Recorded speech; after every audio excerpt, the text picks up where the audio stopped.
pessoal, eu estou de volta agora para mostrar para vocês uma nova modalidade de vídeos que eu vou fazer. Vou falar da diferença do uso do to e o uso do for.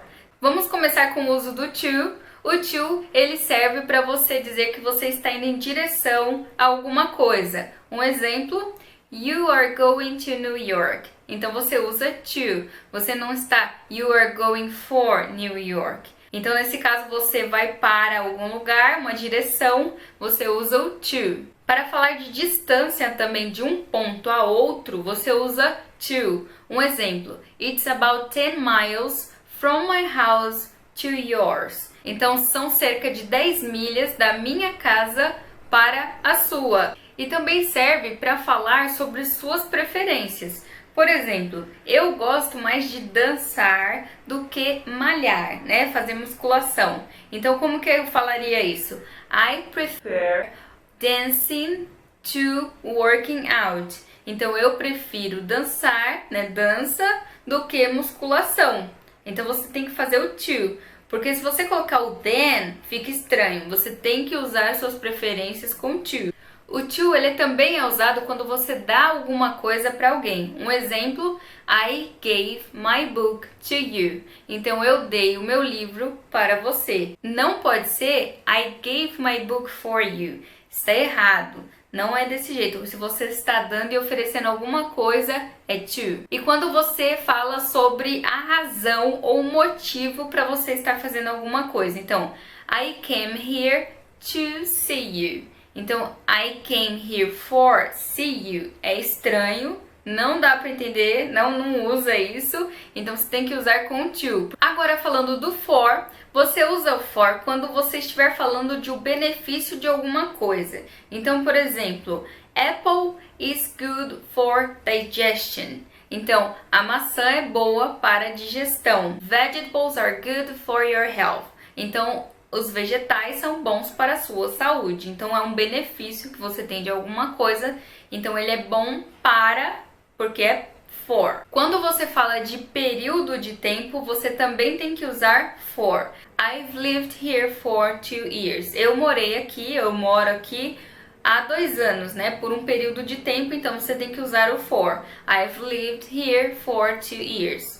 Quando você fez também um agendamento de alguma coisa, esse agendamento você fala, eu marquei médico para o dia 3. A gente fala assim em português. Esse para é o for. I made an appointment for 3 o'clock. Eu fiz um compromisso para as 3 da tarde. Então, para as 3 da tarde. Se você está agendado alguma coisa, esse para alguma coisa de horário não é só o horário, tá? Pode ser aqui também dias da semana, for Sunday, for Monday. Pode ser, por exemplo, for May, para maio, entendeu? Então, você pode alterar isso aqui para o agendamento correto, não é só hora, não. Também o for é usado quando você concorda com alguma coisa. Então, se alguém pergunta assim, are you for or against? Então, a pessoa está te perguntando, você é a favor ou contra, né? A favor é for e against é contra. E você fazer alguma coisa para ajudar alguém, você tem que usar o for.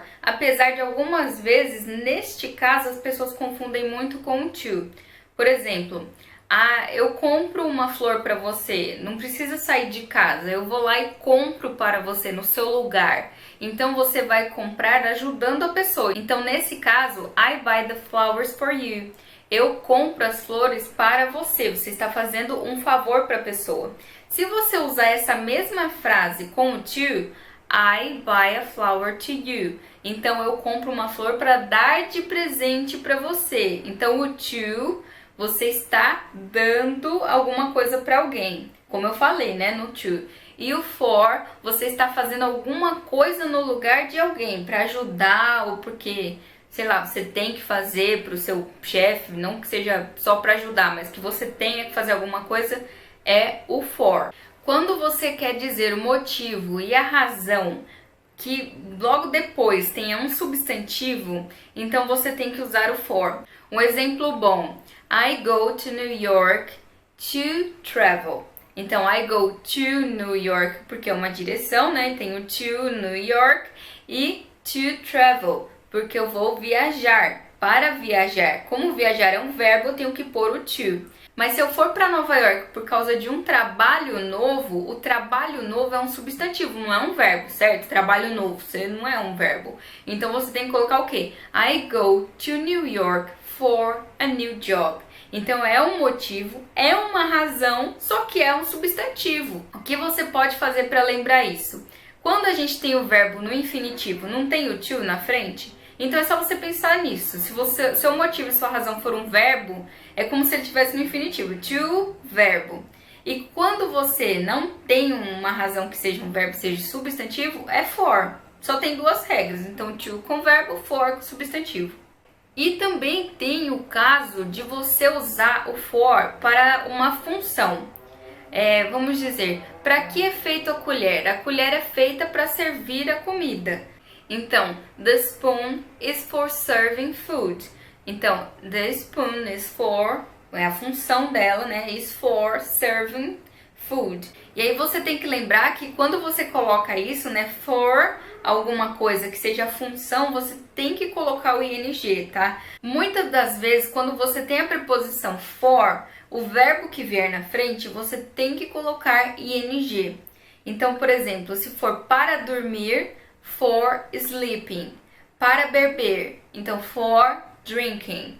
Você tem que colocar o ing.